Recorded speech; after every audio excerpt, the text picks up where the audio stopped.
Kahit na pagkabait-bait ng isang tao, kahit na isang tao puno ng pagmamahal, nagbibigay na sobra-sobra, napapagod din yan.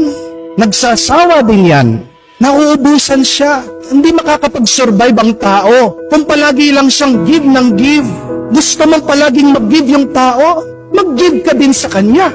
Kaya nga ang totoong pagmamahalan, it is a give and take.